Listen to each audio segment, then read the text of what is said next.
pensando hoje sobre os profetas de Israel. Então, acho que vou ter que contar com ajuda aí na sequência, no próximo slide, mais para frente, né? Mais um, essa aqui é só a parte introdutória. Vamos lá. A gente tem, né, na nossa tradição, a herança hebraica que se difundiu por todo o mundo na Bíblia, os livros que na tradição cristã são organizados, como você conhece, mas no cânon original, na tradição hebraica, isso é dividido em lei, profetas e escritos, Torá, Neviim e Ketuvim.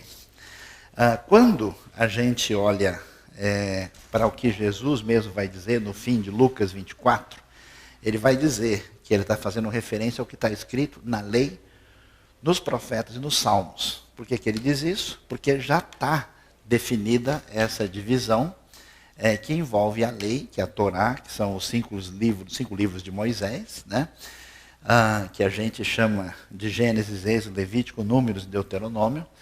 A tradição judaica vai chamar de Bereshit, Shemot, Vaikra, Bamidbar e Devarim, que são os nomes das primeiras palavras que aparecem em cada livro. E aí existe o que são chamados profetas primeiros e posteriores, ou anteriores e posteriores, que vai envolver os chamados livros históricos, não incluindo o livro de crônicas, porque eles são escritos bem depois, e os chamados profetas mais conhecidos, né? Os profetas literários, Isaías, Jeremias, Ezequiel, e os profetas menores, porque o livro de Daniel é colocado nos escritos porque ele tem um perfil diferente. A gente vai ver por que isso. Aí nos escritos, os livros poéticos estão lá, e alguns dos históricos, e quando Jesus faz referência à lei, profetas e salmos, na verdade ele está fazendo referência aos salmos como o livro principal daquilo que vai ser os chamados escritos. Então, a Bíblia hebraica, conhecida como Antigo Testamento, tem essa referência aí. Vamos adiante para a gente ver algumas coisas a mais.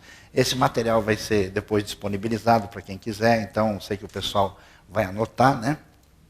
Uma coisa interessante que a gente precisa entender quando estuda, especialmente aí o que está escrito na Bíblia hebraica. Deus é um Deus de amor e de graça. E ao ser esse Deus de amor e de graça, ele faz uma aliança. O que é a aliança? A aliança é um contrato.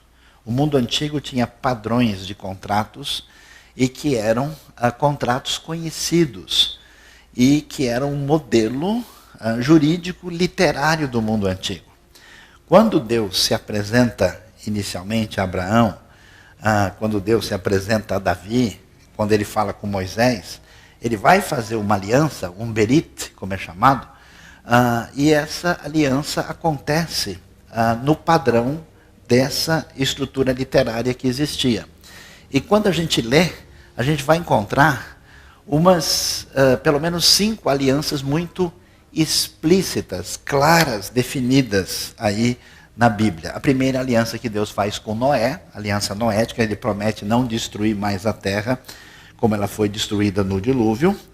Aliança com Abraão, que tem 2 partes, Gênesis capítulo 15 e 17, onde Deus promete para Abraão 3 coisas: terra, descendência e uma promessa de bênção, que vai se cumprir quando a gente continua na própria leitura bíblica. A aliança mosaica, que nos dá os 10 mandamentos, a referência moral para toda a humanidade, e que Deus faz uma aliança com a nação de Israel.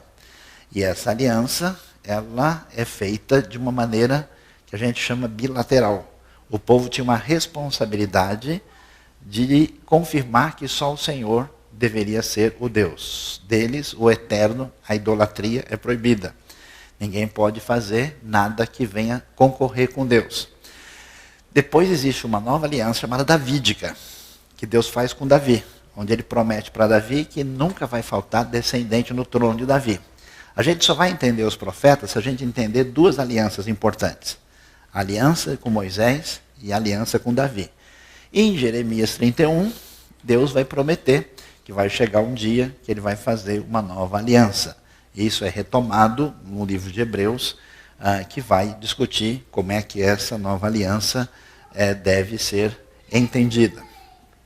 Vendo isso, a gente vai ver como é que funcionavam os dois tipos de aliança. É muito interessante. Algumas alianças, elas dependiam de uma pessoa só. Por exemplo, havia um tipo de documento padrão antigo, quando um rei queria conceder terras a uma pessoa. Ele fazia um documento, escrevia e a assinatura dele era responsável. Por isso acabou. Então essa aliança, ela era incondicional e ela era unilateral. É importante a gente saber disso, por exemplo, quando Deus faz aliança com Davi, não depende da boa atitude de Davi. Não depende de nada, depende só de Deus. Por isso que essa aliança ela é absolutamente inquebrável. Agora a gente pergunta, por que Deus permite que o povo de Israel e de Judá sejam mandados para o cativeiro? Que Samaria seja destruída pelos assírios no ano 722 e seja destruído a Jerusalém em 586 pelos babilônios. Porque o povo quebrou a aliança. Que aliança? Vocês não podem ter outros deuses além de mim. E como eles seguiram outros deuses, como a aliança era bilateral e condicional, Deus tem todo o direito de dizer, se vocês querem ídolos, fiquem à vontade, na Babilônia tem bastante. E depois do exílio na Babilônia, aí o povo finalmente entende, a tradição judaica no exílio depois entendeu que nunca mais poderia dar atenção aos ídolos, né? E você vai ver quando chega na época do Novo Testamento, os romanos querem colocar ídolo no templo de Jerusalém e os judeus não aceitam de jeito nenhum. Eles entenderam que a idolatria não era o canal de jeito nenhum. Então a aliança do Sinai, ela aparece em Êxodo 20, repetida em Deuteronômio 5. Ela é bilateral e ela é um modelo literário semelhante ao que existia no mundo antigo, num tratado entre um suzerano e o vassalo. O jeito literário é que o suzerano é o senhor e o vassalo, que é submisso ao senhor, é exatamente o povo de Israel. E ela exigia o quê? Fidelidade. Se a fidelidade não existisse, Deus tinha o direito de trazer o julgamento sobre o povo. A aliança davídica é diferente. Vai aparecer em 2 Samuel 7. O que Davi fala para Deus? Senhor eterno, eu quero fazer uma casa para o Senhor. Aí Deus diz, você acha que eu preciso de uma casa mesmo? A terra é o estrado dos meus pés. Uma casa não é suficiente. Eu entendo a sua intenção, mas em vez de você fazer uma casa para mim, eu vou fazer uma casa para você. Eu vou fazer um Beit David, uma casa de Davi. E que casa é essa? Vai ser uma dinastia, um reino, porque o Deus, como a gente diz em hebraico, ele é o Melech Haolam, ele é o Senhor do universo. E o que acontece? A criação ainda está em rebeldia contra ele. É necessário que o seu reino se estabeleça. Uma maneira de mostrar isso é quando Deus escolhe um rei que seja fiel à sua palavra e mostre de alguma forma o que significa esse reinado. E por isso Deus diz, vai haver uma clara descendência de Davi e não vai faltar descendente no trono. Ou seja, esse reino que Deus prometeu, mais cedo ou mais tarde vai chegar. E essa proposta que começa com Davi, atravessa os profetas, é que vai dar a origem à ideia tão valiosa, que faz parte tanto da tradição cristã como judaica, que é a tradição que envolve a ideia do Messias, né, que é claramente definida aí. Então vamos dar uma olhadinha para a gente entender as coisas ligadas ao que aconteceu com a época do rei Davi.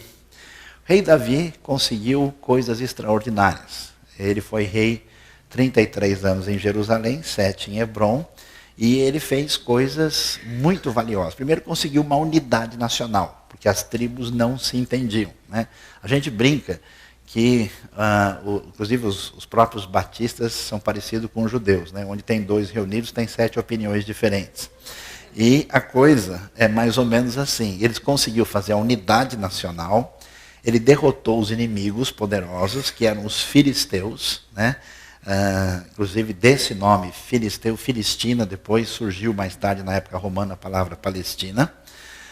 Ele trouxe para Israel a tecnologia do ferro. Davi foi um grande espião internacional. Ele ficou lá, você pode ler em 1 Samuel 21, 1 Samuel 27, ele morou na terra dos filisteus e ele descobriu como é que se usava a tecnologia do ferro e ele vai trazer, o exército fica muito mais forte, agora existe um upgrade militar.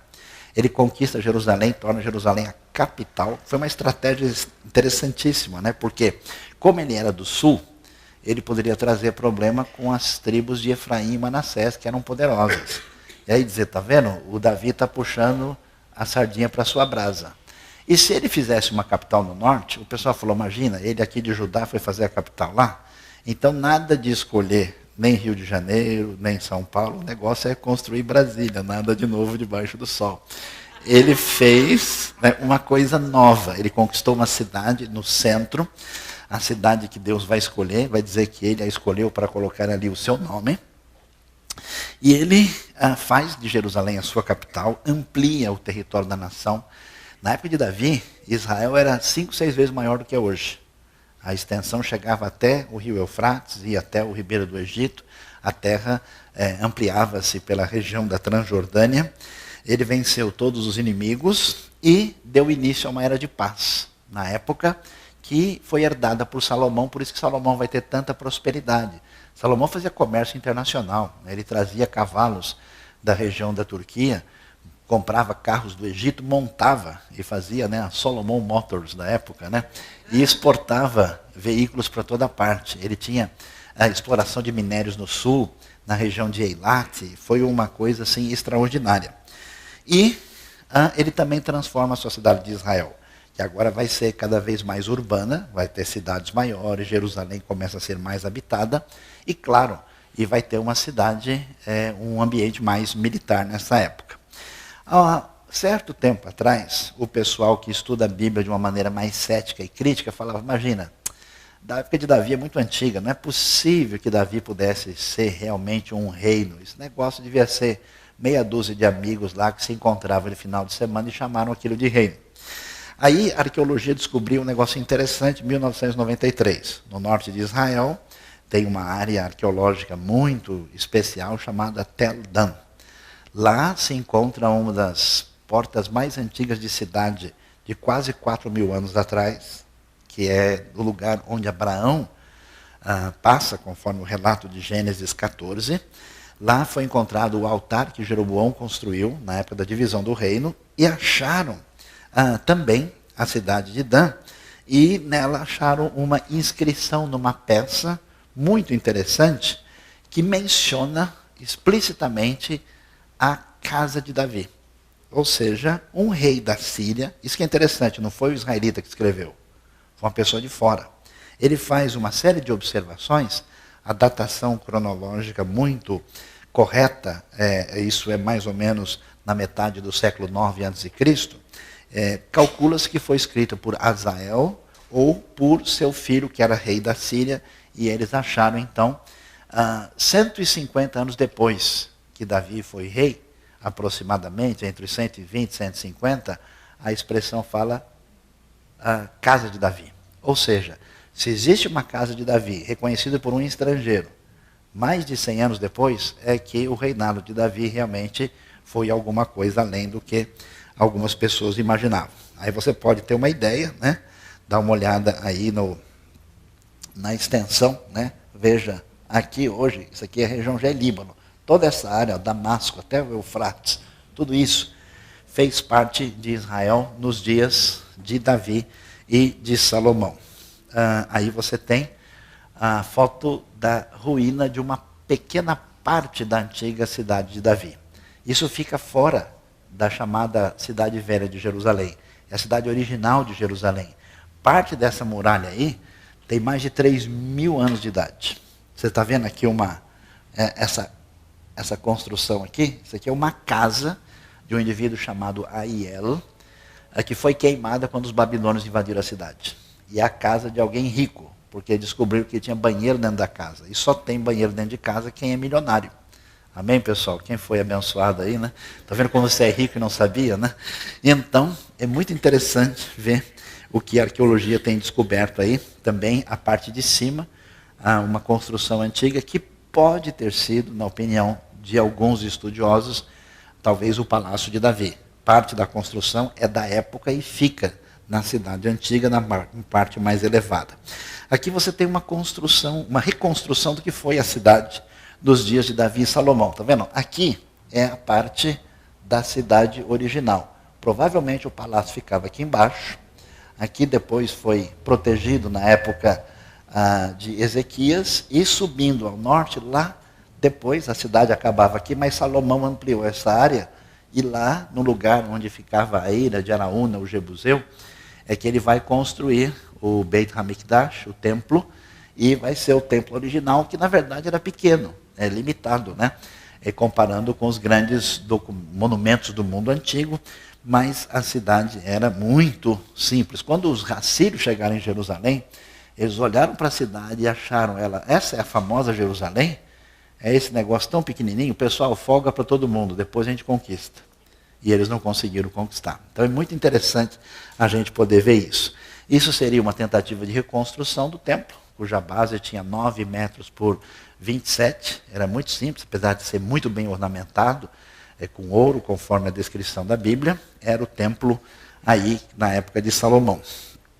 Uma das cidades impressionantes e valiosas de Salomão, 1 Reis 9, versículo 15, vai mencionar Gezer, vai mencionar também Hazor e Megido, ou Megiddo, né, que é a cidade que vai dar origem à discussão sobre o Armagedon. Armagedon é Har Megiddo, a montanha de Megido, que era o lugar mais estratégico, mais importante, uma cidade muito valiosa na época de Salomão, como uma das 3 cidades principais. Inclusive, eles acharam lá uma série de construções, e umas que são estábulos, onde se colocavam muitos cavalos. Os arqueólogos estão divididos, acham que esses estábulos podem ser da época de Acabe, e outros acham que pode ser mesmo da época do próprio Salomão, aí onde os cavalos eram colocados na cidade, que era uma espécie de fortaleza da época. O que acontece? Depois dessa glória toda, infelizmente o povo não conseguiu manter a unidade. Houve uma divisão. Salomão tinha um filho chamado Roboão, ele não era tão sábio assim, resolveu seguir o conselho dos inexperientes. Salomão começou a cobrar impostos cada vez mais altos do povo, não é só você que paga bastante, o pessoal na época já experimentava, né? E isso criou uma insatisfação, e surgiu um dissidente que foi refugiado no Egito, chamado Jeroboão, e ele conseguiu fazer aí semear no meio dessa divisão, e o reino que se enfraqueceu diminuiu a sua força, se dividiu em Reino do Norte, que ficou chamado de Israel, e o Reino do Sul de Judá. Isso acontece aí por volta de 931, 930 antes da era cristã. E aí nós temos o reino dividido. E você começa a pensar na crise que isso traz, né? Por quê? Porque o povo tem a promessa de Deus dada a Abraão, o povo está em aliança com Deus mediante o que foi devidamente alinhado no Sinai, e existe a aliança feita com Davi. E a pergunta é, se é verdade que não vai faltar descendente no trono de Davi, que história é essa agora que o reino está dividido, 10 tribos ficam no norte e a situação fica complicada? Aí nós vamos ver o reino de Israel com os reis Jeroboão, Nadab, Baaz, Elá, Zimri, Tibni e Onri na mesma época, o rei Acabe, Acasias, Jorão, a lista de todos os reis, né, especialmente destaque aí para reis tão conhecidos como o próprio Jeroboão II, que é importante porque ele é da época do começo dos profetas literários, e vai até Peca e Oséias, quando o reino do norte é destruído pela invasão dos assírios, que vai acontecer aí na época de Senaqueribe e Salmaneser. Então, os assírios poderosos, essa é uma estela famosa que mostra os guerreiros assírios, que está no Museu do Louvre em Paris, eles vão acabar conquistando o Reino do Norte. A Assíria, uma potência militar gigantesca, vem, entra, muito cruel, destrói, consegue conquistar o norte, mas não conquista o sul. Senaqueribe não consegue conquistar Jerusalém, ainda que tenha tentado no ano 701. Ezequias, mediante a proteção de Deus, consegue sustentar-se e o reino de Judá permanece firme. Mas os assírios fazem uma confusão. Eles pegam as pessoas do reino do norte e tentam, para evitar qualquer tipo de resistência, misturam. Eles levam eles para outros lugares, trazem outras pessoas. E essa tentativa de mistura deu origem aos samaritanos. Por isso a gente vai ver, né, essa situação diferente dos samaritanos com os judeus mais tarde, porque os samaritanos é um povo que mantém algumas tradições ligadas à Bíblia e outras eles mudam e acabam sendo uma espécie de expressão religiosa rival. E aí a gente tem o Reino do Sul. Reino do Sul que começa com Roboão e tem vários reis, alguns deles aprovados por Deus na Bíblia. E a gente vai ter Josafá, a gente vai ter o próprio rei Uzias, mas principalmente os dois reis mais importantes que a gente vai ter vão ser os reis Ezequias e Josias, que são elogiados na Bíblia, que tentam trazer o povo de volta a Deus, porque a gente não entende, mas o negócio é complicado. Quando os israelitas chegam na terra, eles vêm como povo nômade, pastoril, que tem ovelha e cabra. Aí eles vão morar na terra onde estão os cananeus, que é uma mistura de pequenos povos, e esse povo pratica agricultura. Mas pratica agricultura associado com as divindades locais. E eles entendem que dependem da fertilidade da terra, e essa fertilidade depende dos seus deuses. Né? Baal é o deus da chuva, é o deus da fertilidade. Azerá é a consorte de Baal. Então, o que eles pensam? Eles pensam que se eles não fizerem a fé nessas divindades, a fertilidade da terra pode ser prejudicada e eles não sobrevivem o ano que vem. Aí o israelita chega lá, o seu vizinho é cananeu, ele fala, rapaz, se você não for na festinha hoje, em homenagem ao Baal, vai ter uma baalada hoje à noite, né? E se você não comparecer, a sua plantio não vai longe não, porque eles vão desenvolver a agricultura com o pessoal lá. E aí eles ficam tentados. Poxa, o nosso Deus deu uma série de ordens morais. A gente não pode ver. Esses caras têm Deus em tudo quanto é lugar do quarto. E eles dizem que tem a ver com a fertilidade. Será que não vale a pena apostar naquela ideia de que para baixo todo santo ajuda? E eles então se sentem tentados e por isso tem essa situação de conflito. Mas Ezequias e Josias são os dois reis que trazem o povo de volta. Mas infelizmente o reino de Judá também não vai conseguir se sustentar. Os babilônios derrotam os assírios. O conflito que destrói a Assíria é bastante discutido no livro do profeta Naum, né? E quando eles perdem, aí a Babilônia fica cada vez mais forte e vem e também conquista a terra de Judá. Eles passam a ter o domínio da região depois de uma batalha famosa contra o Egito, na qual morre o próprio rei Josias. Josias foi rei de 640 a 609. Josias morre em Megido, e aí os babilônios tornam-se donos da terra. Aí eles chegam em Jerusalém, dominam ali a região e começam a deportar os judeus. Tem 3 deportações, uma em 605, 597 e 586. O último rei de Judá é o rei Zedequias. Ele fica 11 anos no poder e ele resolve bater de frente com Nabucodonosor. Como essa atitude atraiu a ira dos babilônios, eles finalmente vêm e destroem Jerusalém por completo. E aí o povo vai para o exílio na Babilônia, o que vai acontecer a partir do ano 586. Depois, antes de ir embora, vai ter chamado oral das datas aqui. Eu espero que todo mundo tenha. Né? Então, para a gente ter uma ideia, olha só a cronologia direitinho, tá vendo? Divisão do reino, 931. Queda de Israel, conquistado pela Síria, 722. Queda da Síria, quando a Babilônia destrói, é 612. Aí em 609, morre Josias, né, que é o último grande rei de Judá. E aí temos 4 reis, Jeoacás, Joaquim, detalhe, nenhum deles é português, só para você não confundir as coisas, né? Alguém fica falando, se tem o Joaquim, cadê o Manuel? Será que eles estão aí, né? E Zedequias, sendo que, na verdade, Jeoaquim vai ser rei por 11 anos, e Zedequias por 11 anos, Jeoacás e Joaquim são reinados breves de apenas 3 meses. Aí nós temos a primeira deportação, ou seja, judeus presos e levados para o cativeiro na Babilônia. No ano 605, no ano 597, acontece a segunda deportação na época de Joaquim, mais ou menos 10 mil pessoas, e depois a terceira deportação com a destruição de Jerusalém do templo no ano 586.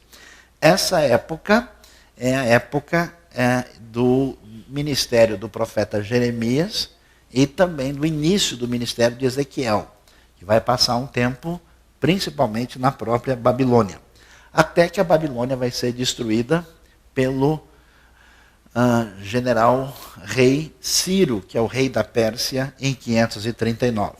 Para a gente poder ver direitinho como é que a coisa funciona, a gente percebe aí que o povo começa a retornar do exílio em 538. A Bíblia fala de 70 anos de cativeiro, provável referência aos 70 anos em que o templo permanece destruído, porque o templo é reconstruído no retorno dos judeus.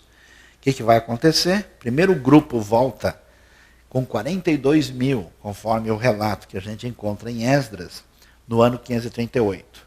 O rei Ciro não só permite que o povo volte, mas ele emite um decreto. Antigamente o pessoal achava bobagem. Imagina, se os judeus inventaram essas coisas, que o rei pagão mandou ajudar a construir o templo de Jerusalém, isso não tem lógica. Até que eles acharam o cilindro de Ciro, que é um documento que está no Museu Britânico de Londres, onde fala da política internacional de Ciro, de tentar ajudar todos os povos com os seus templos, porque ele entendia que isso podia ser benéfico para ele. Então o relato é verdadeiro. No ano 520, aparecem os profetas Ageu e Zacarias, e o segundo grupo, nesse período de Ageu e Zacarias, é que vai ser a chamada para a construção do templo, que vai terminar em 516. O segundo grupo de judeus volta para ajudar em Jerusalém no ano 458, que é o relato que aparece em Esdras 7. Está vendo? O povo vai para o exílio em 3 etapas e volta em 3 etapas. E, finalmente, o terceiro grupo, Neemias, restaura os muros de Jerusalém. Então, Neemias, olha a diferença. O primeiro grupo volta em 538, o último só em 444, quase cerca de 100 anos depois. É muita diferença. E Neemias, quando vem, o templo já existe, está funcionando. O que ele faz é restaurar os muros da cidade.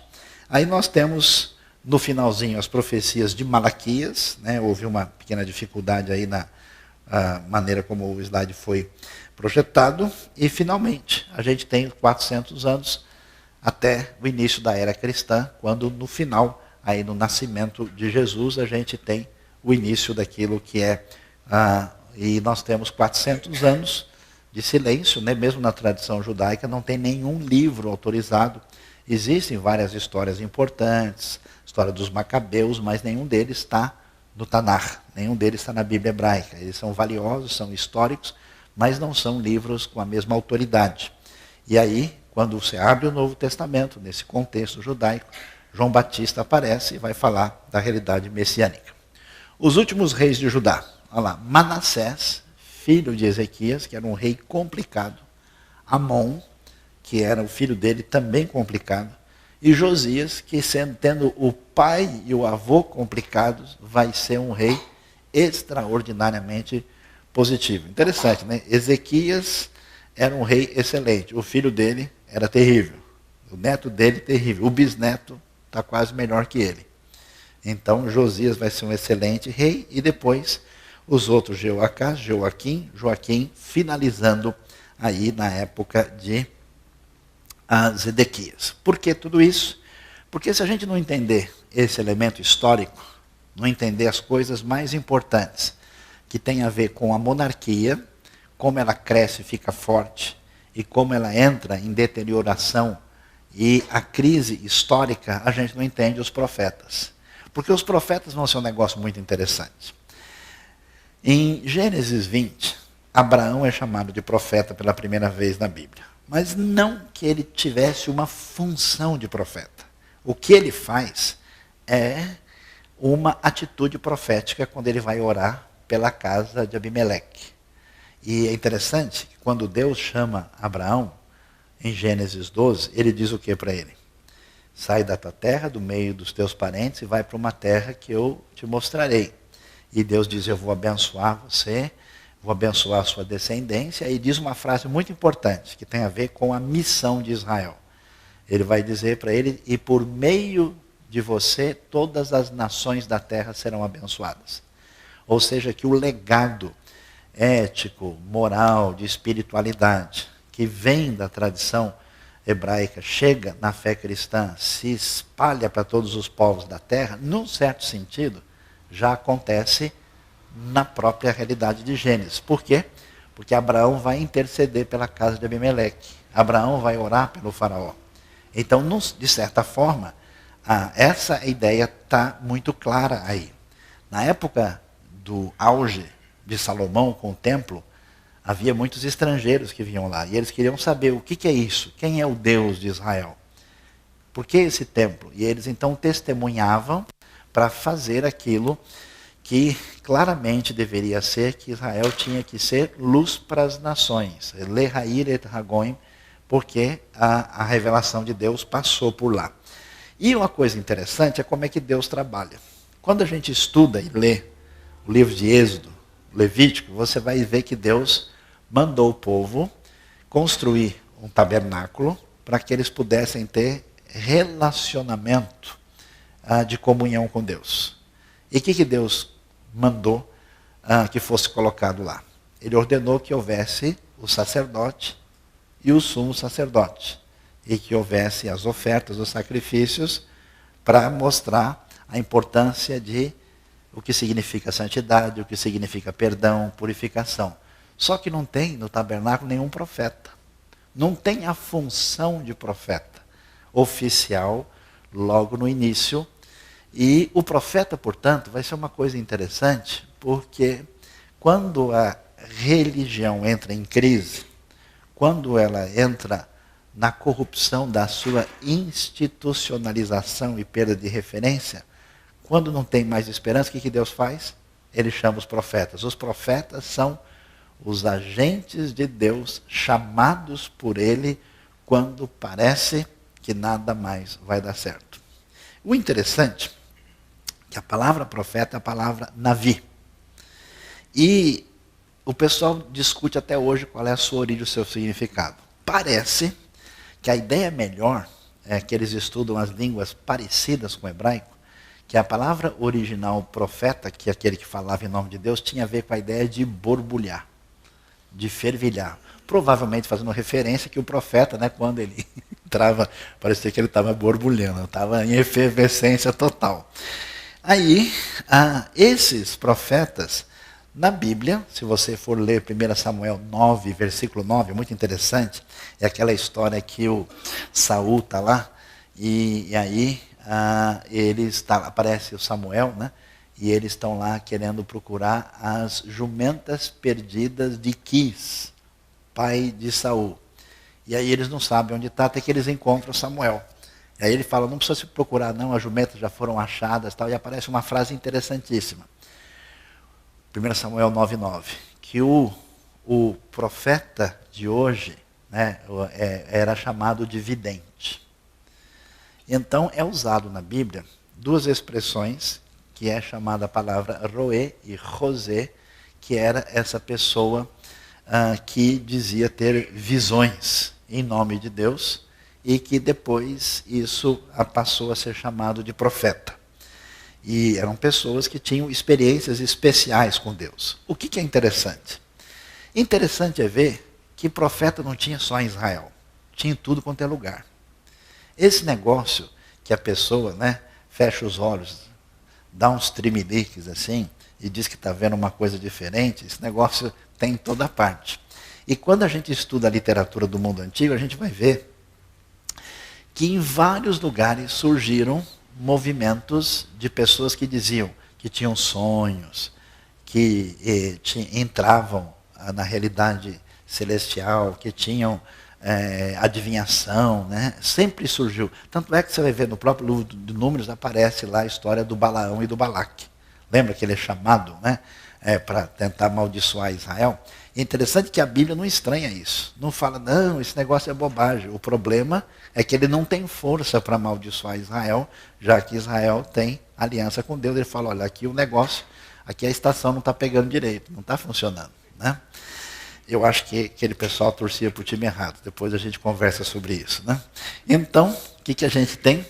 A gente tem gente falando de profetismo no Egito, na Mesopotâmia, em Canaã, na Síria, na Arábia, e numa cidade interessante chamada Mari, que era uma cidade de cultura semita. Nessa cidade, eles diziam que um profeta era chamado para a divindade para dar conselhos aos reis, que tem um certo paralelo com Israel. Mas apesar de tantos adivinhos, profetas, sonhadores, nunca houve no mundo antigo um fenômeno profético como Israel. Israel tem duas diferenças muito especiais. Primeiro, o profetismo não foi uma coisa que começou numa noite e acabou na outra. Era um movimento permanente que estava presente em Israel desde antes da monarquia até muitos séculos depois. Nunca houve um movimento assim. E segundo, o profetismo de Israel tinha uma característica ética e de compromisso com a justiça e a verdade que esses outros movimentos nunca apresentaram. Por mais que possa ter coisa mais ou menos parecida, em Israel a coisa foi totalmente diferente. E quando a gente vai estudar os profetas é muito interessante, porque os profetas são muito diferentes de uma época para outra. Existem 4 períodos básicos para a gente ver como eram os profetas do Antigo Testamento da Bíblia hebraica.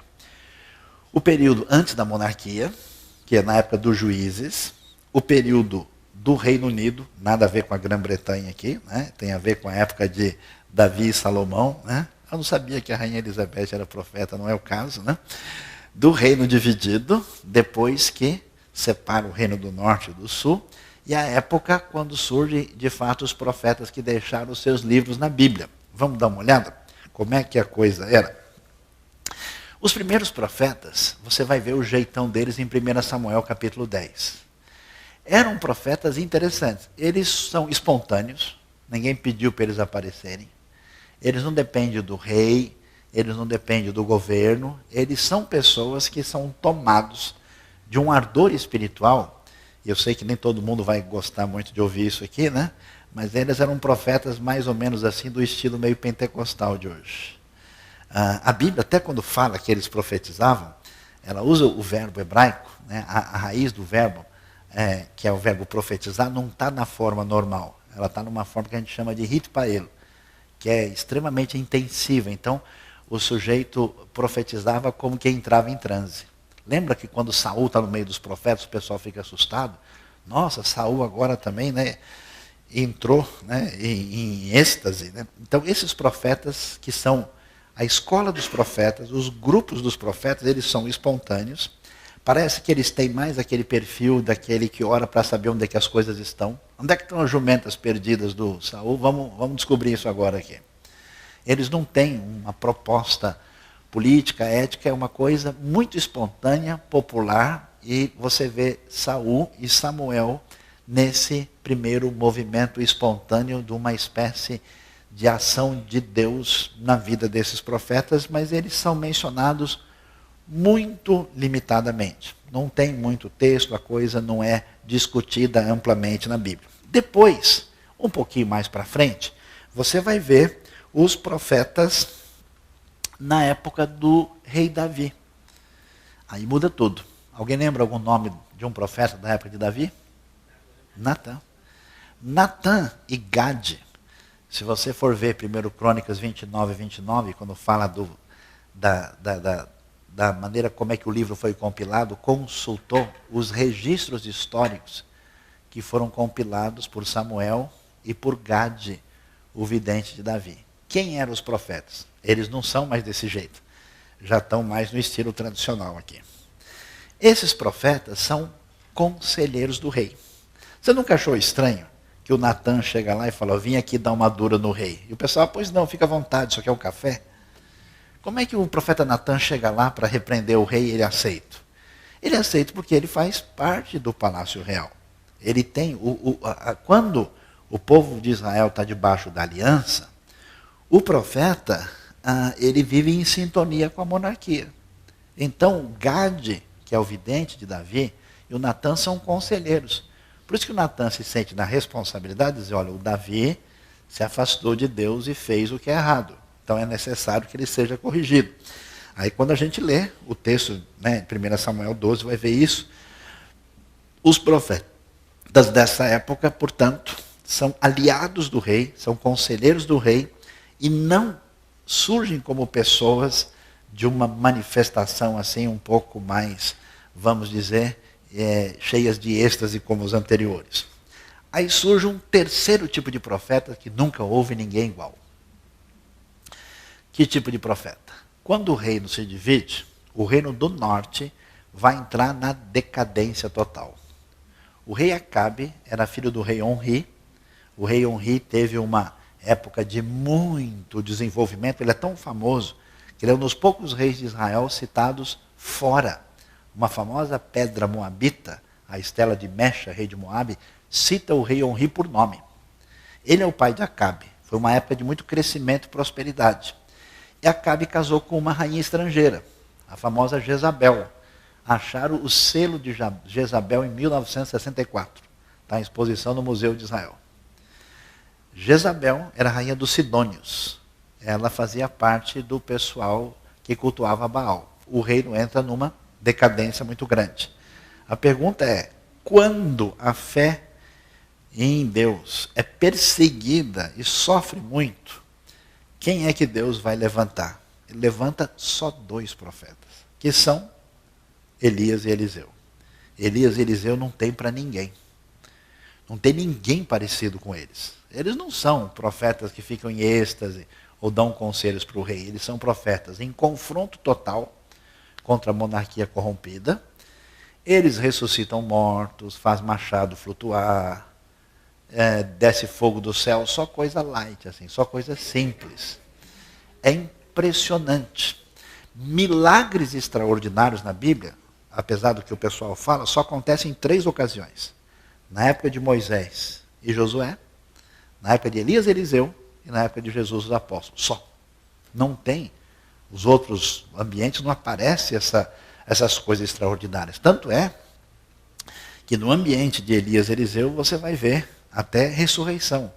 Milagres extraordinários mostrando o seguinte, na crise maior, Deus não deixou de manter ali o remanescente fiel, cheio de testemunho, de confronto contra o mal e de resistência e cheio de poder da parte de Deus.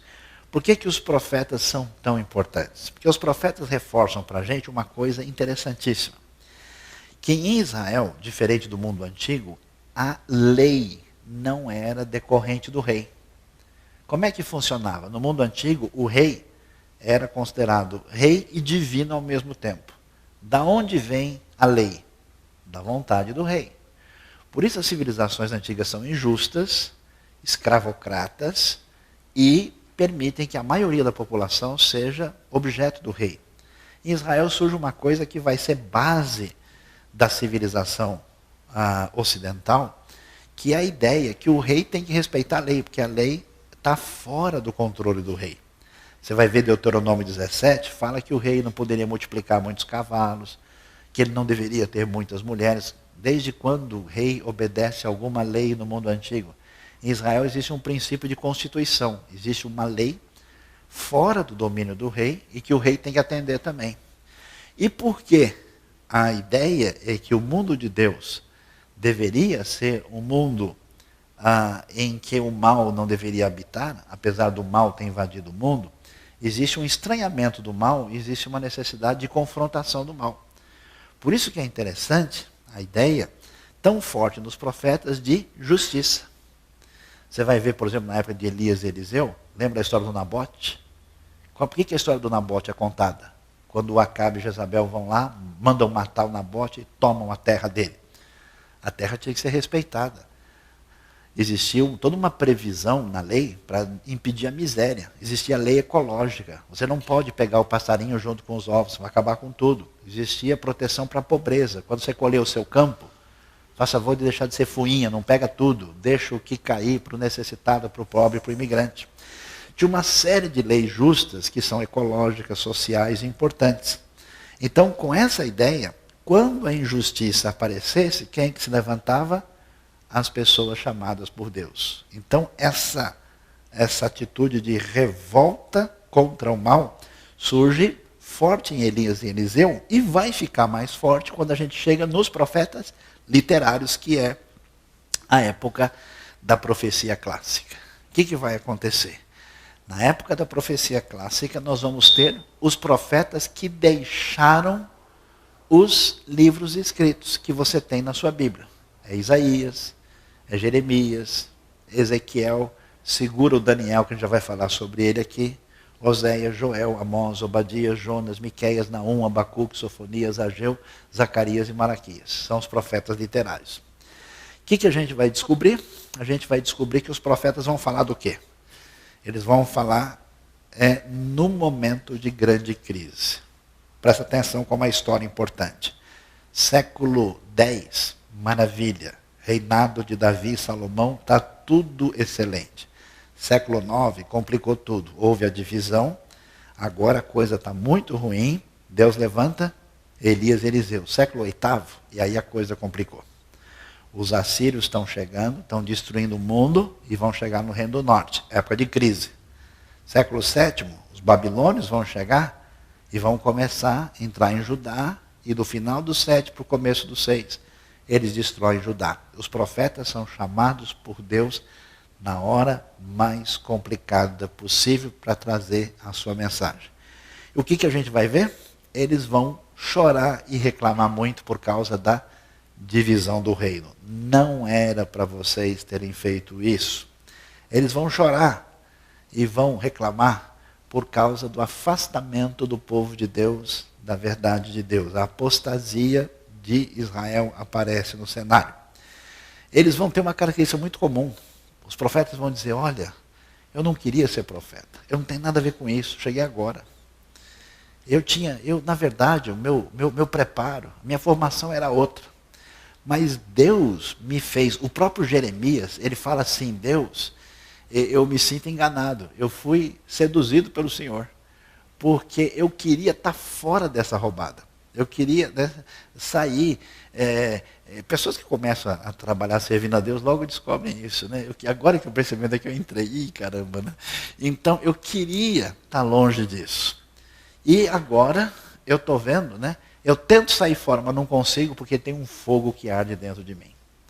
O Amós diz, olha, na verdade, eu cultivava figo silvestre, eu criava gado, estava tudo bem. Deus me tirou de fazer isso e mandou eu fazer tal coisa. O profeta não faz parte de uma instituição, ele não obedece a central do templo, ele é alguém que é motivado por Deus em favor da justiça e da verdade.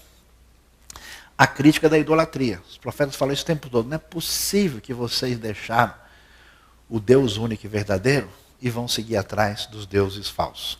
É interessante quando os profetas falarem que quando chegar a grande redenção, a grande restauração, a grande Geulah, como se diz em hebraico, né? Aí vai acontecer o contrário, porque Israel falhou indo atrás dos deuses das nações. Vai chegar um dia que as nações irão todas atrás do Deus de Israel, porque de Sião sairá a lei e a palavra do Senhor de Jerusalém, e os povos virão a Sião ali aprender a sua lei. E aí você vê que coisa interessante, né? Como é que a mensagem que começa lá atinge o mundo todo. O enfoque do profeta é ético, ele vai falar de várias coisas absurdas que o povo cometia de todo tipo possível. Eles enfatizam muito a justiça social, gente explorando o outro, pobres sendo maltratados, gente ganhando processo no tribunal de maneira corrupta, não sei se já viram isso em algum lugar, né? Corrupção acontecendo, você vê que novidade, a gente nunca ouviu falar disso, né? E essa ênfase aparece E é interessante, é muito legal. Eu aconselho, a gente não faz muito isso, lê os profetas. O impacto é impressionante porque o profeta ele tem o que eu gosto de dizer assim, o quente e frio, né? Você lê um capítulo, ele denuncia o mal com tanta força, você fala, bom, no capítulo 2 ele vai pular do prédio. Não é possível. Aí no capítulo 2 ele vai, oh, que maravilha, a esperança que Deus nos dá, eis que o Senhor fará isso. Então ele sai da crítica pesada e entra na esperança da ação futura de Deus que vai acontecer. Então todos os profetas falam sempre cheios de esperança. E quem são esses profetas? No século VIII, época em que aparece com destaque 2 reis. No norte, o rei é o Jeroboão II. Ele foi rei de 793 a 753 a.C. E no sul, o rei é Uzias, que foi rei de 792 a 740. Você lembra do profeta Isaías, como é que ele fala no capítulo 6? No ano em que morreu o rei Uzias, eu vi o Senhor assentado num alto e sublime trono. E aí a gente vai ver que no reino do norte, Deus vai chamar 2 profetas. Um é Amós e o outro é Oséias. O profeta Amós é o primeiro na cronologia propriamente dita. Amós vai ser um profeta que vai mais ou menos em torno de 750 a.C. E é impressionante, porque ele era, esse profeta que cuidava do gado e é chamado por Deus. E o detalhe é que ele mora pertinho de Jerusalém, é de uma cidadinha chamada Tecoa. Só que está perto da fronteira com o Reino do Norte. O que ele faz? Ele atravessa a fronteira, vai lá e encontra o altar que é chamado o altar de Betel, que é um altar corrompido e dedicado à idolatria. E lá ele encontra, Amós capítulo 7, o Amazias, que é o responsável pelo altar. E o Amazias está lá em nome do rei, que é o Jeroboão. Aí o Amós chega e peita ele, dizendo, olha, o juízo de Deus vai cair sobre vocês. O Amazias fica bravo e vai dizer para ele o seguinte, vai embora para a tua terra e vai lá comer o seu pão. Traduzindo isso, vai trabalhar, vagabundo, porque aqui não é seu lugar. Como é que você tem a coragem de vir aqui falar contra o rei?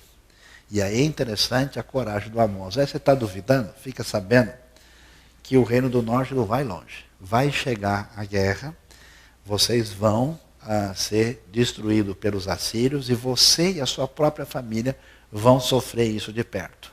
Amós bate forte na idolatria e especialmente na injustiça social. É tudo que o pessoal que diz que defende justiça social hoje copiou pouco e mal copiaram do profeta Amós. Está tudo lá. É impressionante. Ao mesmo tempo, aparece um livro interessantíssimo e diferente. Por isso que eu falo para vocês lerem a Bíblia, porque é muito interessante. É o livro de Oséias. O livro de Oséias vai contar uma história tão diferente que Deus fala para o Oséias se casar com uma mulher que é chamada de mulher de prostituições. Algumas pessoas imaginam o seguinte, não, Oséias que casou 2 vezes e uma outra vez ele casou com uma prostituta. Parece que não é muito o sentido. A ideia do livro é a seguinte, que a mulher de Oséias se corrompeu, e naquele mundo complicado pagão da época, isso não era nada difícil.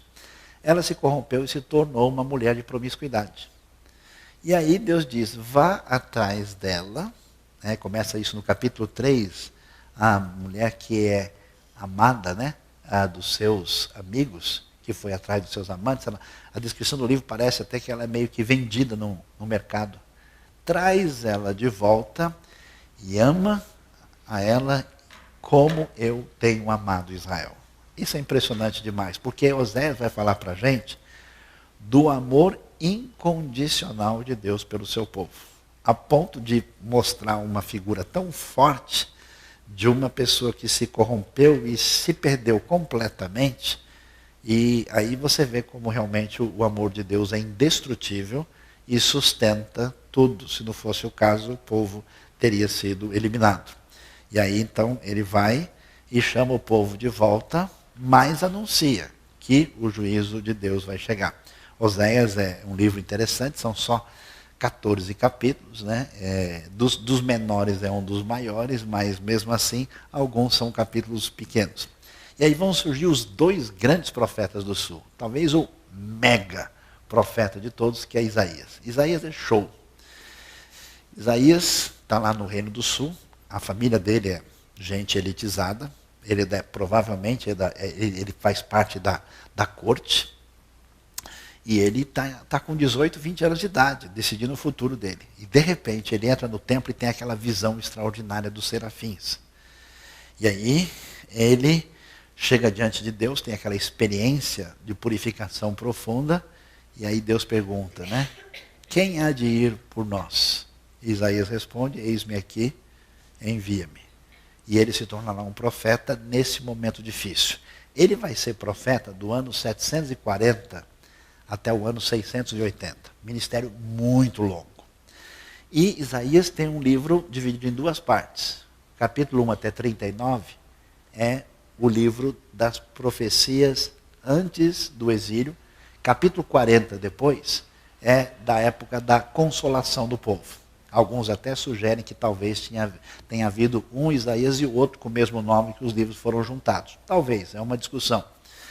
Mas é interessante que o livro vai apresentar algumas coisas interessantes. A profunda tristeza e condenação de Deus pelo pecado e pela idolatria.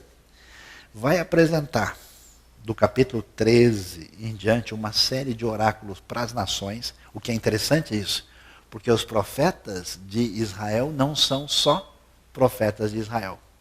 A Bíblia começa a mostrar a amplitude do leque. Que Deus não é um Deus judeu.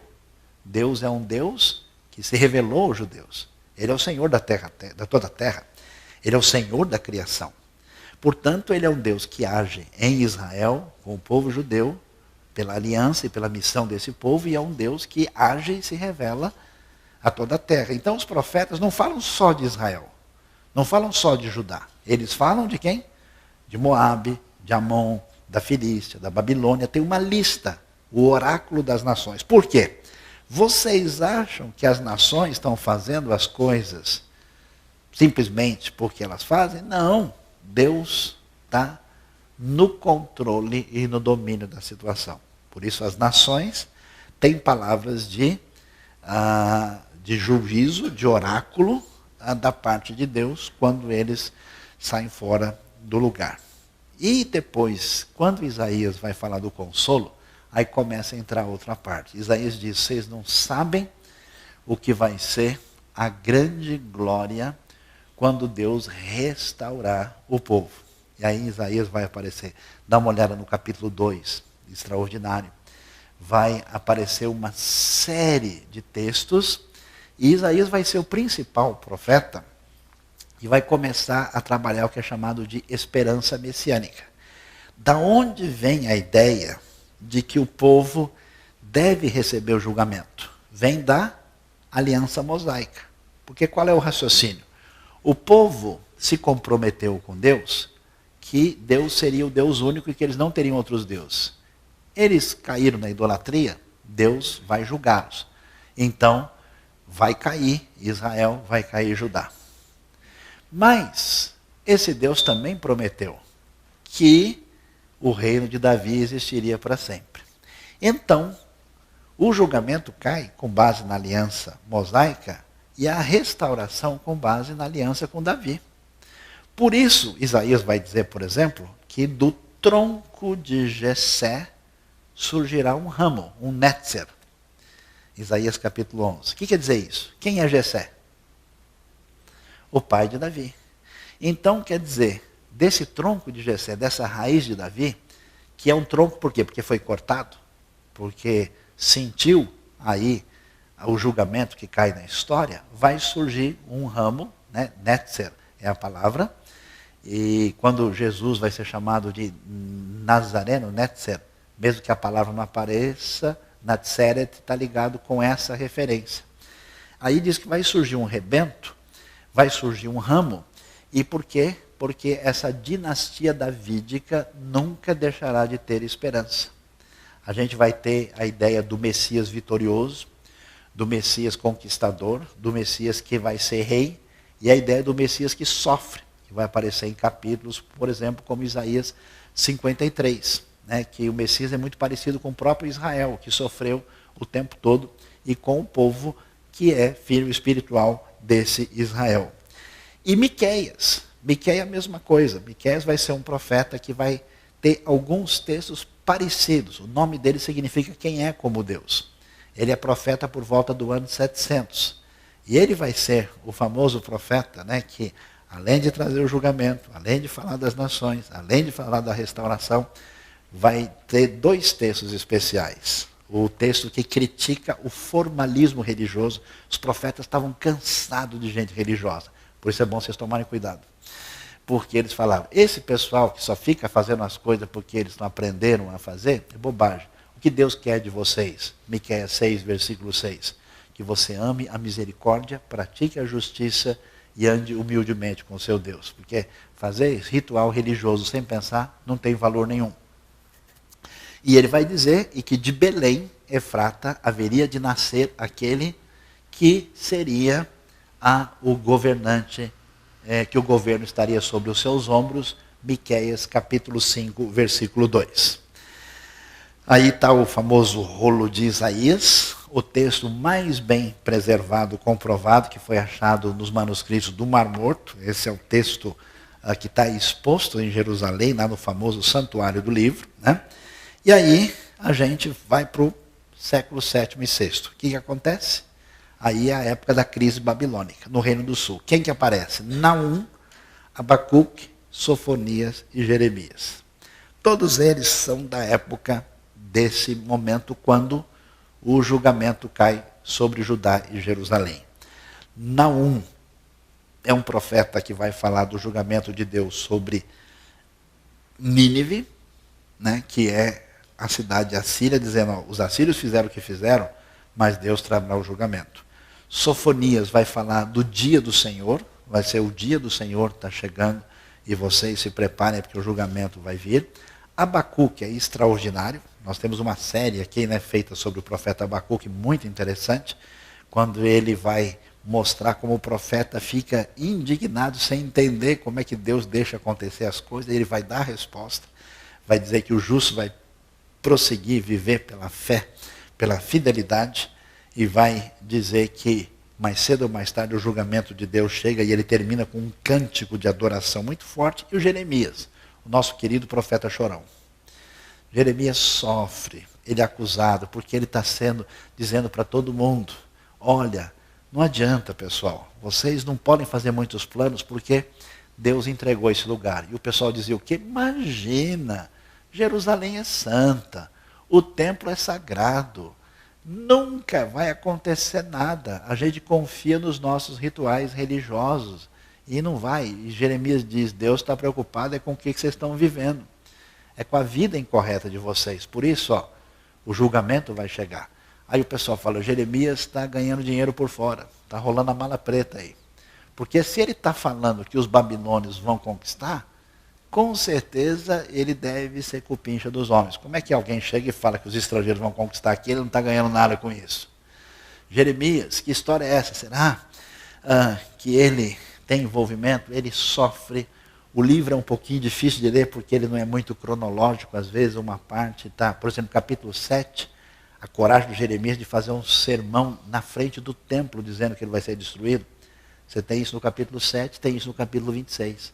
O livro é grande, são 52 capítulos, mas ele mantém esse tom.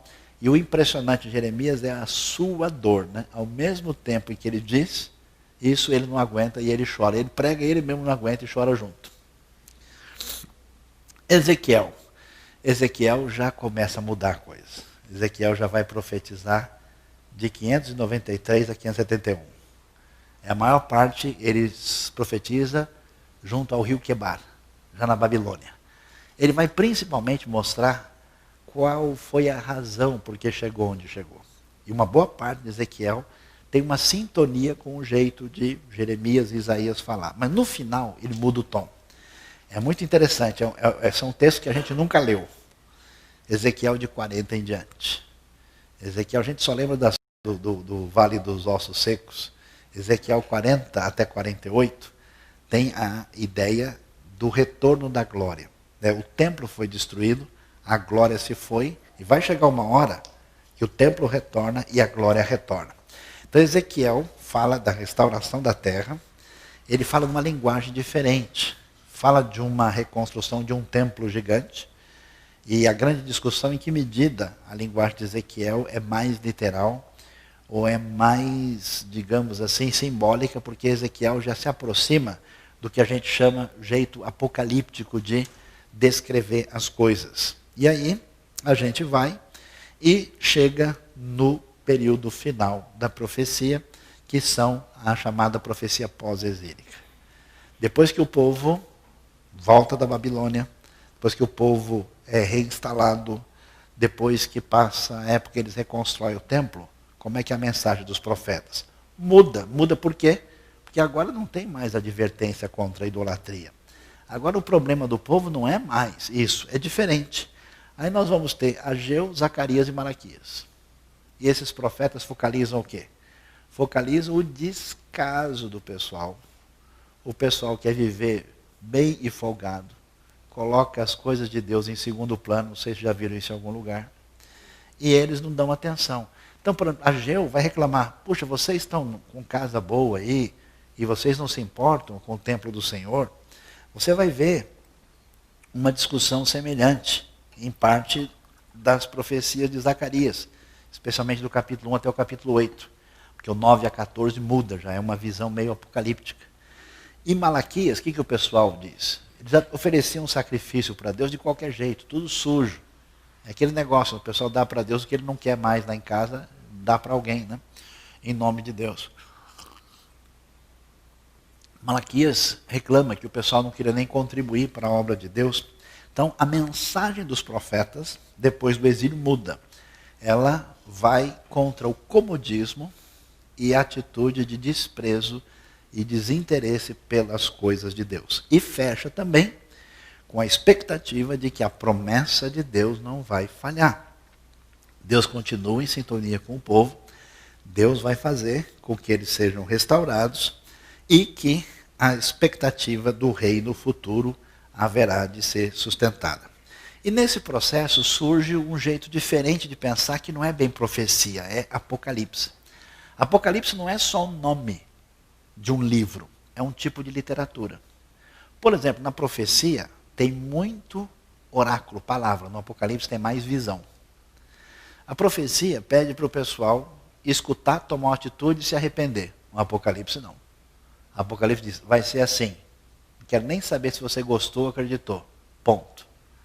E no Apocalipse, em vez da coisa falar muito para o povo, fala de um quadro global. E o livro de Daniel, que é um dos livros muito interessantes da Bíblia, ele é um Apocalipse. Eu não vou mencionar, porque o nosso tempo é curto, mas a gente tem Joel, o livro da praga dos gafanhotos, Obadias, que é a profecia contra Edom, e o livro de Jonas, famoso Jonas desobediente, né, que é uma mensagem de que Deus também tinha interesse no pior tipo de gentil que vivia longe de Israel e que era alvo da sua misericórdia também. E aí o que a gente vai ver? A gente vai ver, né, esses profetas que a gente não sabe a data exata, Joel, Jonas e Obadias, e vamos ver aqui, deixa eu ver se eu tenho o quadro. Isso, eu queria mostrar, depois eu retorno. Dá uma olhada aí na visão histórica, né? Nabucodonosor, cativeiro da Babilônia, retorno com Zerubabel, reconstrução do templo, segundo retorno e terceiro retorno. Embaixo tem as visões de Daniel. Daniel, o que tem de interessante no livro de Daniel? Muito especial. Por quê? Se Judá caiu, não tem mais o templo, está tudo destruído, e a Babilônia conquistou o mundo, o que a gente imagina? Que os babilônios são o que mandam. Será que são mesmo? O livro de Daniel vai mostrar, não é bem assim. Quem é o homem mais poderoso do mundo? Nabucodonosor. Qual é o tamanho do poder dele? Nem o sonho da cabeça dele ele não controla. Ele começa a sonhar. Quem é que tem condição de saber o que ele sonhou? Um moço de Judá que veio lá, que é um dos sábios, mostrando para a gente que o poder pertence a Deus, apesar de parecer que o Nabucodonosor é poderoso. Aí o Nabucodonosor vai ter sonhos e vai ter no livro duas visões interessantes, capítulo 2 e capítulo 7. Uma da estátua e outra dos grandes animais. E o que essa estátua mostra? A estátua é um ídolo. Os animais representam os poderes do mundo antigo. E o que a gente vai ver? A cabeça de ouro é a Babilônia. Depois o tórax de prata é o mundo que surge em seguida, o mundo medo-persa. Depois, a outra parte que se segue aí vai ser o mundo greco-romano. E depois as pernas de ferro, o mundo grego e helenista, as pernas de ferro, Roma, e os pés, o barro misturado com ferro, que é Roma misturado com as nações. E aí Daniel diz que essa estátua que representa o governo romano vai ficar lá, até que uma pedra vai ser lançada do céu e vai derrubar a estátua, e começará o reino do Senhor que durará para sempre. Ou seja, o domínio das nações, a derrota de Israel. Depois Israel futuramente volta ao seu lugar. Israel tem a ver com essas profecias. A ideia da derrota da estátua representa o governo de Deus, que é o governo que cai sobre o Messias, Cristo Jesus. E aí a gente vai ter a mesma visão nos animais, que é paralelo da visão do capítulo 2 no capítulo 7.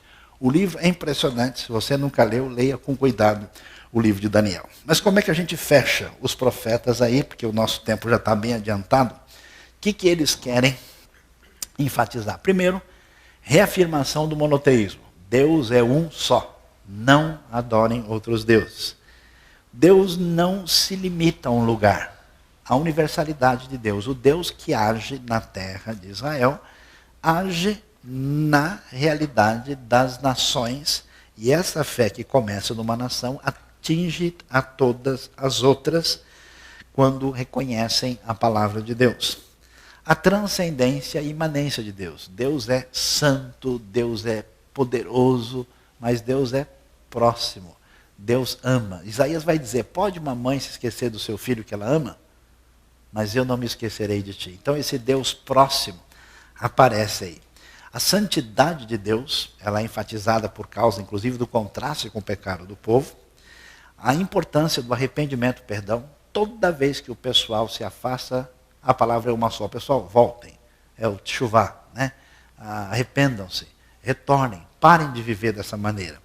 O dia do Senhor, ou seja, vai chegar a hora em que Deus vai entrar e quando Ele resolver agir na história, os seus propósitos serão vitoriosos, Ele vai trazer o seu julgamento, vai trazer a sua esperança, a importância da justiça social e a crítica do formalismo religioso. Quando as pessoas simplesmente faziam porque faziam um ritual religioso sem entender o que estavam fazendo e continuavam com a vida muito errada. Portanto, a gente aí vai ter, né, a história dos profetas de maneira muito clara. Reforçando aí, né, a época pós-exílica, cultura persa, mensagem de motivação, consolo do retorno do povo e o problema do descaso, quando o pessoal não quer prestar atenção. Apocalipse, mudança de cenário da profecia, eles vão agora entender o significado do exílio, o livro do Daniel e a relação com o Novo Testamento. Apocalipse vai enfatizar Deus como Senhor da história. A história como compreensão da realidade, na visão hebraica, a universalidade da fé, a esperança messiânica. Quando você lê o Novo Testamento, e você lê a história de Jesus, que é um tipo de rabino judeu que se revela como a esperança, se você não entender isso, não entender os profetas, não entender as alianças, você não vai entender a história direito, porque parece que Jesus assim, surge do nada, né? Eu me lembro que alguém um dia foi numa viagem para Israel e falou, pastor, de que igreja que Jesus pertencia? Né? Eu falei, com certeza, a primeira igreja batista de Jerusalém. Né?